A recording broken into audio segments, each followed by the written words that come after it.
Bom dia! Hoje são 26 de abril de 2018, quinta-feira, Brasília, Distrito Federal. Mais um vídeo sobre religião. Religião, pura ilusão, pura fantasia, pura superstição. Estou aqui com a revista Veja do dia 18 de abril deste ano, 2018, semana passada. Aqui está a revista Veja. São 3 vídeos que estou fazendo agora com este, sobre matérias aqui desta revista. Muito bem, o terceiro vídeo, não é? Aqui uma matéria, um artigo maravilhoso com o título Opinião não é argumento. Este artigo aqui foi escrito por Walter Carnielli. Aqui está, na página 64 da revista Veja. Opinião não é argumento. Aqui está o artigo do Walter Carnielli. Este artigo aqui, gente, é tão bom, é tão maravilhoso, que resolvi fazer um vídeo sobre ele, para que não fique no esquecimento, correto? Então vamos aqui ao quadro para fazer uma análise do texto de Walter Carnielli, correto? Esse texto aí, que está na revista Veja, ele diz respeito ao seguinte: eu sou ateu, não é?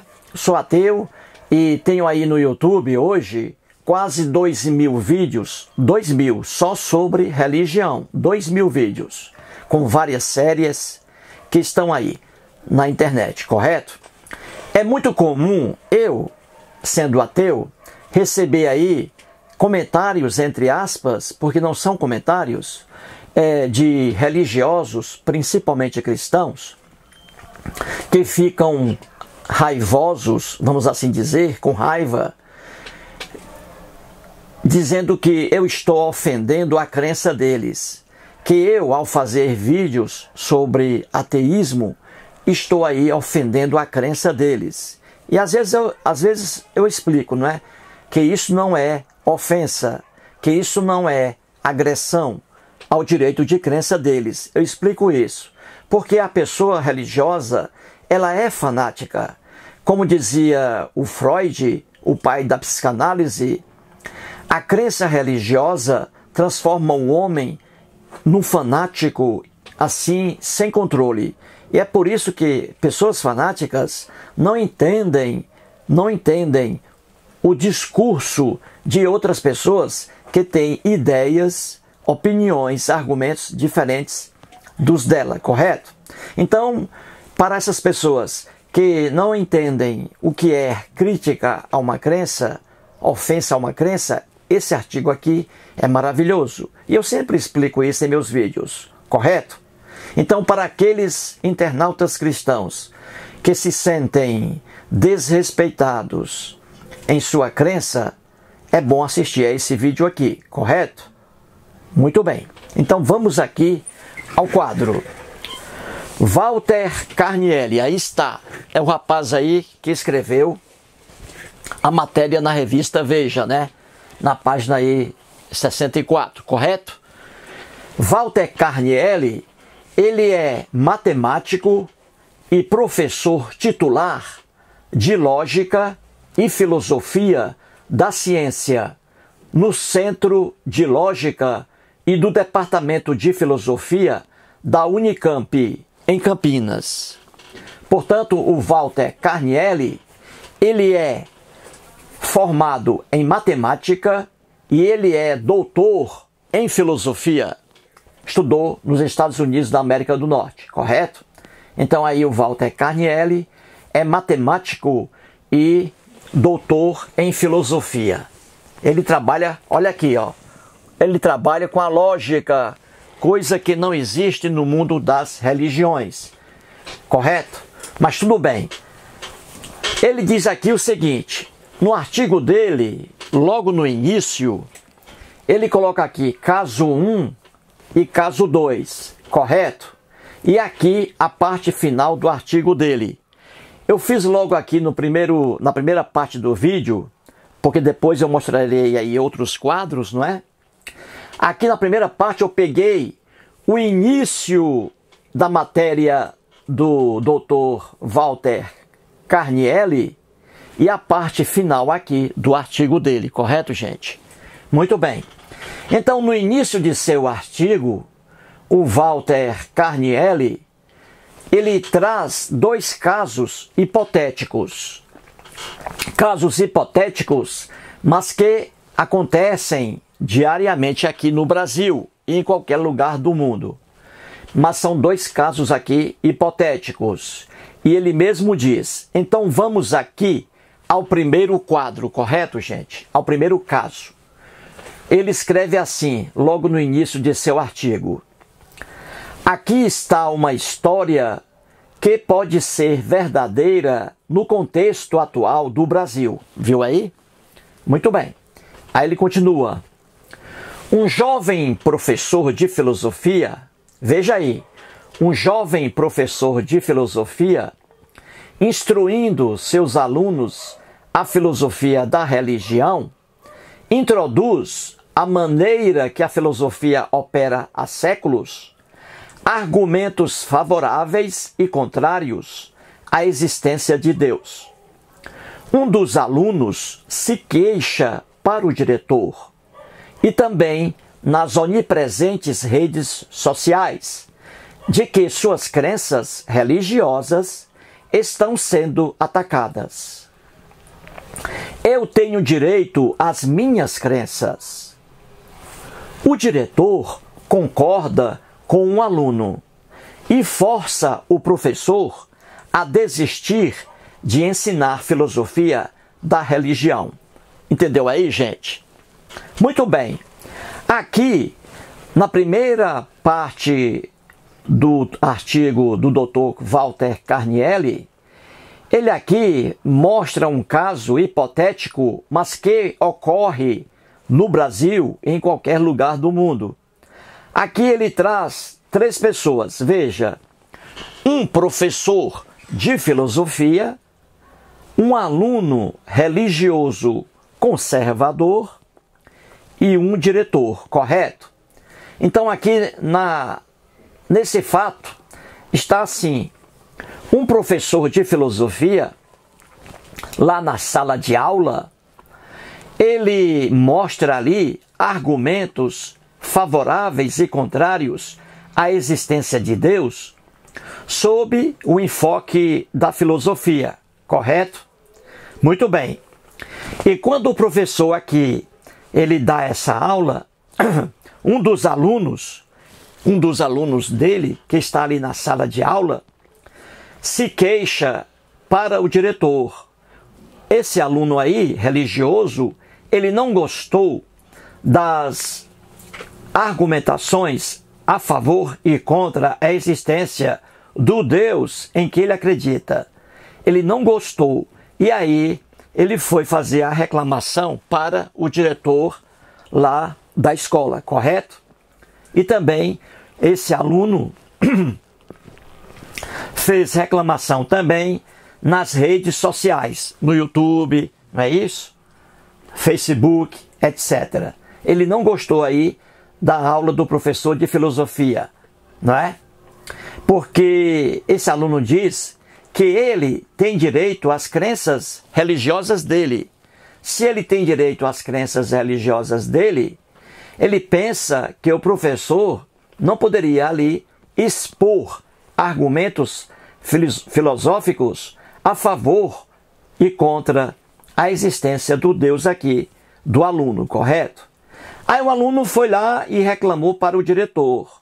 Seu diretor, aquele professor ali, está desrespeitando a minha crença religiosa, porque ele mostrou ali argumentos filosóficos a favor e contra a existência de Deus.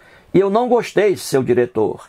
Eu quero que o senhor fale com esse professor aí, para não mais esse professor falar sobre isso.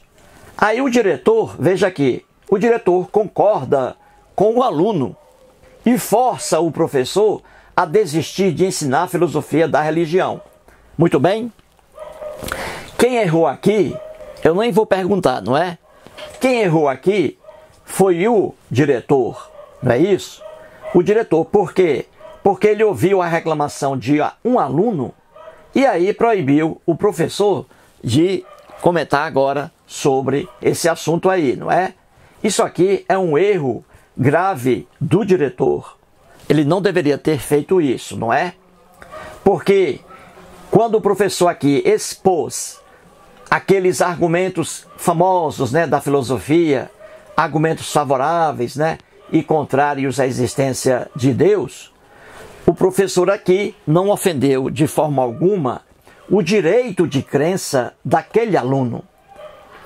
O direito de crença daquele aluno permanece sempre. Ele tem direito a professar sua crença. Mas esse direito de professar sua crença não tira o direito de outras pessoas pensarem diferente. Não é mesmo, gente? Então o diretor aqui errou feio, correto? Outra coisa aqui, argumentos filosóficos a favor da existência de Deus e argumentos contrários à existência de Deus. Isso aqui no campo da filosofia. Na verdade, gente, não existem argumentos filosóficos favoráveis à existência de Deus. Não existem. Tudo bobagem, tudo bobagem. Aquele argumento filosófico de motor móvel de Aristóteles, bobagem. O argumento da perfeição, bobagem. O argumento de Pascal, a aposta de Pascal, nem argumento é, bobagem. O argumento cosmológico também, que eles trazem na filosofia, tudo bobagem sobre a existência de Deus. E outra coisa, Deus aqui, gente, o Deus da filosofia, nada tem a ver com os deuses místicos, com os deuses das religiões, entendeu? Nada tem a ver. Então a palavra Deus dos filósofos nada tem a ver com o Deus dos religiosos. Por exemplo, o Deus de Aristóteles, aquela bobagem de motor móvel, o Deus do filósofo grego Aristóteles, nada tem a ver com o Deus da Bíblia, dos cristãos, nada. O Deus de Aristóteles, na ficção de Aristóteles, o Deus dele é um motor imóvel, que não fez o mundo, que não vai destruir o mundo, que não briga com Satanás, com demônios, que não tem anjinhos ao seu lado. Esse aí é o Deus de Aristóteles. Como você vê, o Deus de Aristóteles nada tem a ver com o Deus dos cristãos, não é? Que é um Deus ali que criou o mundo, não é isso? Que está brigando com o capeta, que vai destruir o mundo. Só que tudo isso são ilusões religiosas. Então, argumentos filosóficos a favor da existência de Deus, nenhum ali, na verdade, nenhum deles, na verdade, é argumento. Pura bobagem. Deuses não existem e deuses foram criados pelo homem. Correto? Muito bem. Então vamos aqui. Aqui o primeiro caso. Agora o segundo caso aí, trazido pelo doutor em filosofia e matemático, professor da Unicamp em Campinas, São Paulo, o Walter Carnielli. O caso 2, ele diz assim: outro caso, o professor poderia, por exemplo, estar dando um curso sobre, entre aspas, o golpe de 2016. E o ministro da Educação poderia estar fazendo o papel do diretor aqui, vetando o curso para proteger os ofendidos por ele. Outro exemplo aqui, trazido pelo Dr. Walter Carnielli. O que ele diz aqui? Ele está dizendo, em outro caso, hipotético, mas que ocorre no Brasil, que um professor aí está dando um curso sobre, entre aspas, o golpe de 2016. Esse professor aí está falando sobre o golpe de 2016. E o ministro da Educação que é político, indicado por políticos, não é isso? O ministro da Educação, ele não gostou aí, ó, desse curso, o golpe de 2016, do professor. O ministro da Educação não gostou. Por quê? Porque esse curso aí, sobre o golpe de 2016, ele pode ser desagradável para outras pessoas que se sentirão ofendidas por esse curso aí dado pelo professor. E aí o ministro da Educação também aí, ó, vetou o curso para proteger os ofendidos por ele. Entendeu? Então você vê aí que o comportamento aqui do ministro da Educação, proibindo aquele professor de falar sobre o golpe de 2016, para evitar que outras pessoas fiquem aborrecidas, esse ministro da Educação cometeu o mesmo erro do diretor aqui dessa escola, que proibiu o professor de filosofia a explicar as argumentações favoráveis e contrárias à existência de Deus.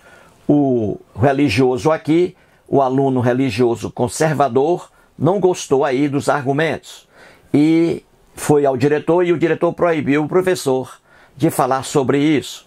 E aqui o ministro da Educação fazendo a mesma porcaria, proibindo o professor de falar sobre o golpe de 2016, porque outras pessoas ficaram ofendidas por isso. Os dois erraram, o ministro da Educação e o diretor aqui. Erraram feio, não é? Muito bem. Então veja aqui, como mostrei, o caso 1 e o caso 2 são mostrados logo no início do artigo aqui de Walter Carnielli. E aí ele faz uma longa explanação.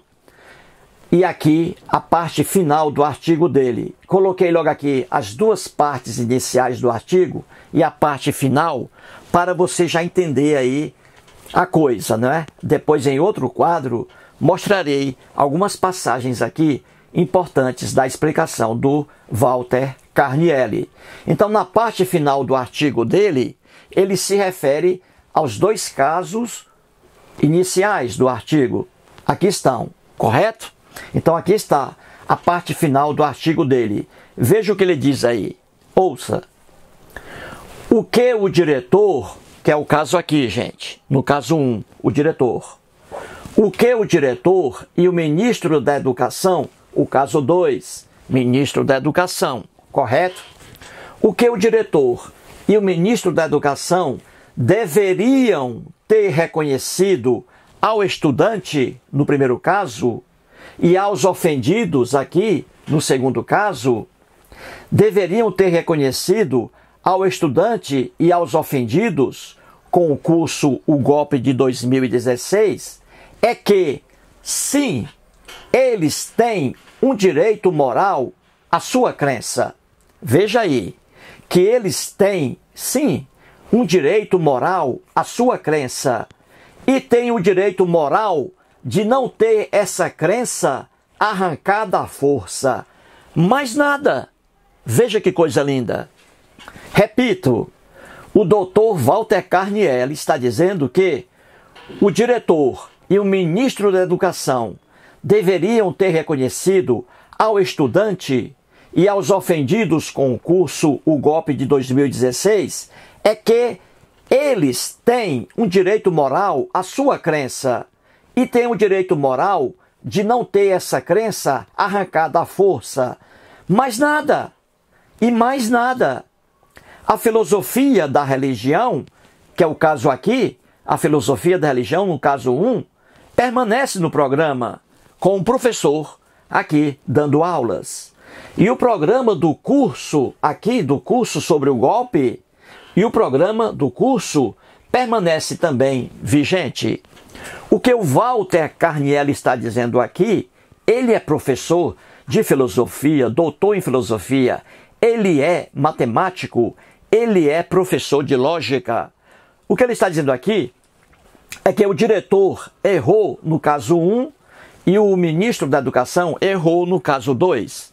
Porque ninguém pode proibir pessoas de mostrarem ali matérias, de analisarem matérias, fatos. Ninguém pode proibir alegando uma crença.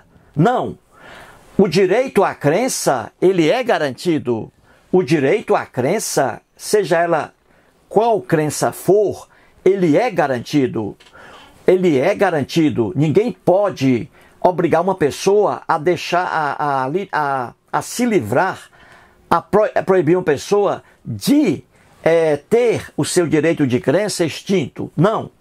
Todo mundo tem direito à crença. Agora, uma pessoa que alega o direito à crença não pode impedir que outra pessoa discorde de sua crença. Discordar de uma crença não é agredir o direito da crença. O direito da crença, ele persiste sempre. Ninguém pode, como diz aqui o Dr. Walter, ninguém pode arrancar a crença à força de uma pessoa, mas criticar essa crença pode, e isso não é crime. Entendeu? O que se defende aqui é o direito à crença, e não o direito de uma pessoa não ter sua crença criticada. Que coisa linda, gente. Isso aqui, gente, é lógica, é razão. Muito bonito, não é? Pois bem, aqui os dois primeiros casos, hipotéticos e que ocorrem no Brasil.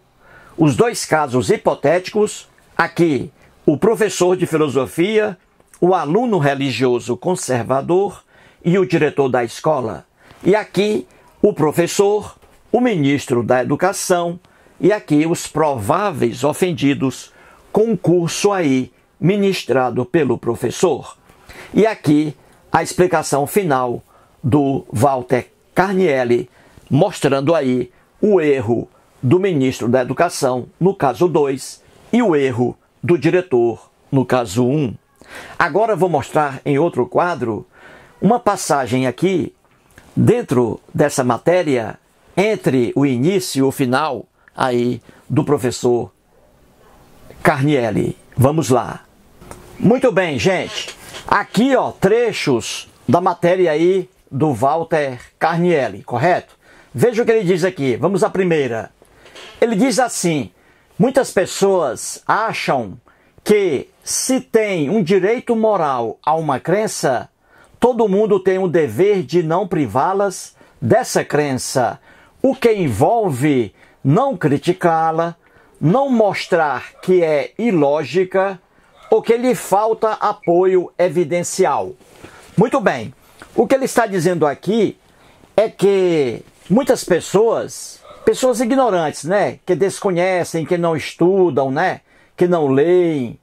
Então ele está dizendo que muitas pessoas pensam, acham que se tem um direito a uma crença religiosa, todo mundo então é obrigado, tem o dever de não privá-las dessa crença, e que esse dever de não privá-las dessa crença envolve também o fato de não criticar essa crença, o fato de não mostrar que essa crença é ilógica, é irracional, ou que falta apoio de evidência ou prova para manter essa crença. E não é isso.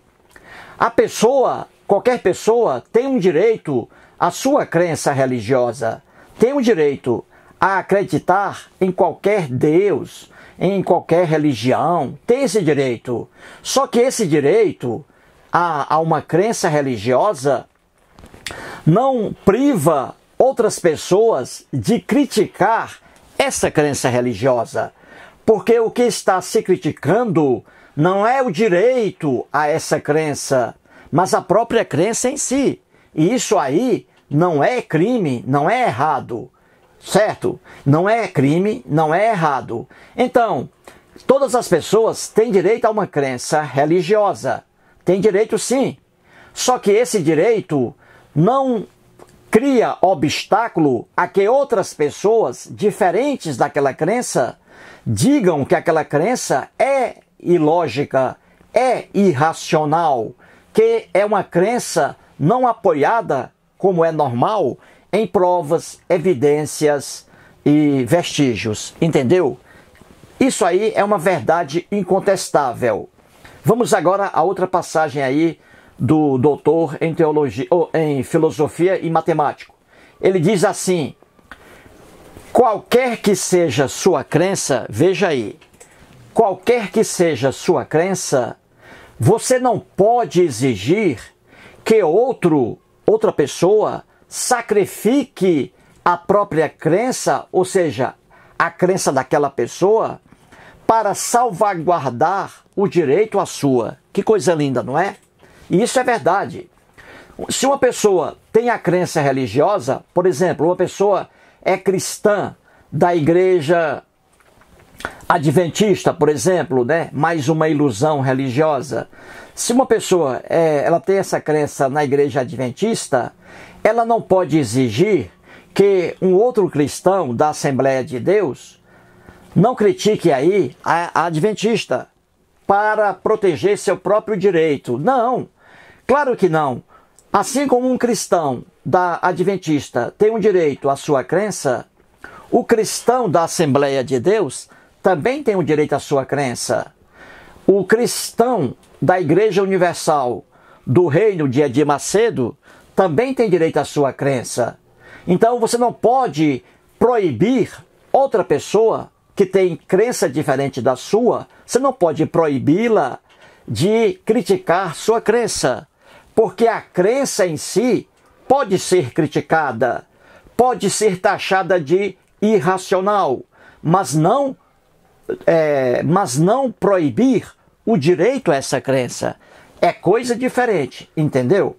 Belíssima passagem aí do filósofo Carnielli. Aqui ele diz em outro momento, ele diz assim: crenças, veja aí, gente, crenças aqui, vamos colocar a religiosa, né? Crenças aqui e opiniões não são argumentos. Isso aqui é do conhecimento de qualquer pessoa. Crença e opinião não são argumentos. E por que não são argumentos? Porque crença é coisa de cada pessoa, íntima, é coisa pessoal, é livre. Qualquer pessoa acredita em qualquer coisa, em qualquer Deus, em qualquer religião. Então crença é pessoal e a opinião também é pessoal. Cada pessoa tem sua opinião, só que não são argumentos. Nem a crença é argumento e nem a opinião é argumento. Argumento é coisa diferente, correto? Muito bem, aí continua o filósofo. Mais precisamente, crenças diferem de opiniões, é óbvio. Crença é diferente de opinião, que diferem de fatos. Opinião também é diferente de fatos. E que diferem de argumentos. Também os argumentos são diferentes de fatos, porque argumento é outra coisa. Então veja aí, ele diz que crenças e opiniões não são argumentos e que crenças são diferentes de fatos, de opiniões, que opiniões são diferentes de fatos e que fatos são diferentes de argumentos. E é verdade. Muito bem, em outra passagem ele diz: uma crença, olha o que ele diz agora, ele está explicando o que é crença, o que é opinião e o que é argumento, correto? Muito bem. Ele diz assim: uma crença é uma ideia ou convicção, veja aí, apenas uma ideia ou convicção pessoal, que alguém, ou convicção, que alguém aceita como verdadeira. Olha aí, gente, isso aqui é uma verdade incontestável. Crença é uma ideia, é uma convicção pessoal. Cada pessoa tem sua crença, certo? Que alguém aceita, veja aí como ele diz, que alguém aceita simplesmente essa crença religiosa como verdadeira.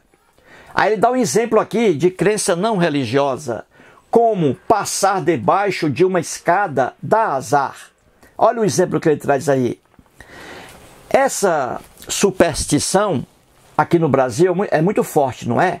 Muitas pessoas não passam debaixo de uma escada porque dizem elas que isso dá azar. Isso é uma ignorância sem fim, mas é uma crença. E é uma crença que deve ser respeitada. A pessoa tem direito a ter essa crença, direito à crença. Mas isso não quer dizer que alguém não possa criticar essa crença. Está criticando a crença e não o direito de a pessoa ter essa crença. Então, passar debaixo de uma escada dá azar. Isso aqui é uma superstição, é uma crença, é uma ideia, uma convicção pessoal que alguém aceita como verdadeira, só que não é verdadeira, não é? Porque não há elemento algum que realmente, de verdade, faça isso, dê azar a uma pessoa que passa debaixo de uma escada. Uma pessoa que passa debaixo de uma escada é a mesma coisa de uma pessoa que passa por cima da escada. Nada acontece. Não há prova alguma, evidência alguma de a pessoa manter essa crença. Mas as pessoas mantêm essa crença aqui. Muitas pessoas realmente acreditam que passar debaixo de uma escada dá azar. Essas pessoas acreditam nisso, firmemente. Como também as crenças religiosas. Só que tudo isso é pura ilusão, pura fantasia, pura superstição. Belíssimo? Muito bem. Então aqui é a crença, não é isso? Uma pessoa que tem crença, que crê em alguma coisa, certo? É uma crença, apenas uma ideia da pessoa, uma convicção da pessoa. A pessoa não se ampara para ter uma crença religiosa, ela não se ampara em provas, em vestígios, né? Em evidências. Não. Simplesmente ela tem essa crença. Essa crença é gratuita, é irracional, não é apoiada na razão. É apenas uma ilusão, correto? Isso aí é a crença. E o que é a opinião? Ele diz aqui, ó. Já uma opinião é uma declaração ou manifestação de uma ideia que reflete a crença. Então ele está dizendo aqui que a opinião está ligada também à crença. E claro que está, não é? A crença, ela é uma ideia. A opinião também é uma ideia. A crença é apenas uma convicção pessoal de alguém que despreza provas, que despreza evidências, que despreza vestígios. A opinião também. Uma pessoa dá uma opinião sobre uma coisa, é ali a ideia dela e não é ali um argumento. Então ele diz aqui que uma opinião é uma declaração ou manifestação de uma ideia que reflete a crença. Faltou aqui o ser acedilhado. Que reflete a crença. Então, opinião e crença são coisas aqui no campo da ideia, no campo apenas da convicção de cada pessoa. Opinião e crença estão aqui no mundo, criam muitos erros aqui, não é? No mundo da ilusão. Opinião e crença, correto? Já o argumento é diferente. Ele diz aqui que um argumento é uma busca pela verdade. Olha a diferença.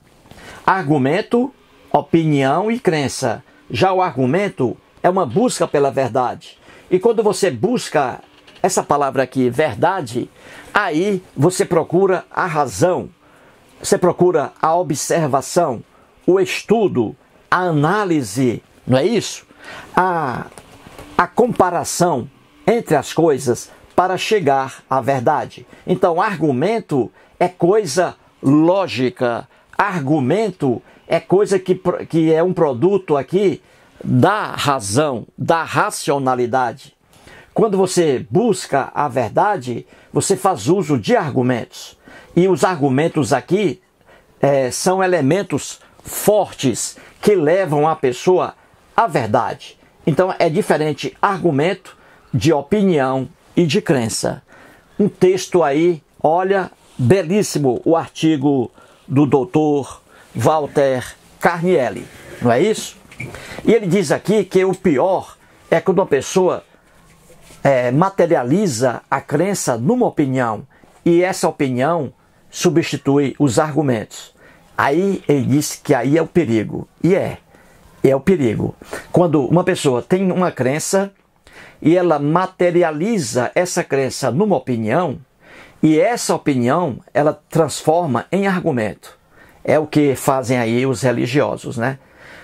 Tem a sua crença, transformam essa crença em opinião e forçosamente querem transformar essa opinião em argumento. Aí vem a loucura. Não existem argumentos no mundo da religião. Religião é pura ilusão, é pura fantasia, é pura superstição. É o caso aqui da crença e da opinião. Crença e opinião desprezam provas, evidências, vestígios, etc. Quando se trata de crença e de opinião, isso aí é coisa de cada um. Cada um tem sua crença, cada um tem sua opinião. Isso é muito diferente de argumento, porque o argumento é racional, é estudo, é comparação, é análise. Correto? Entendido? Portanto, aí um belíssimo artigo do filósofo Walter Carnielli, e matemático, professor da Unicamp de Campinas, no estado de São Paulo. Vou acessar o site da Universidade da Unicamp, vou acessar o site, vou pegar lá o e-mail do professor Walter Carnielli e darei a ele os parabéns pelo belíssimo artigo publicado na revista Veja do dia 18 de abril de 2018, semana passada. Portanto, aí, mais um vídeo e muito obrigado.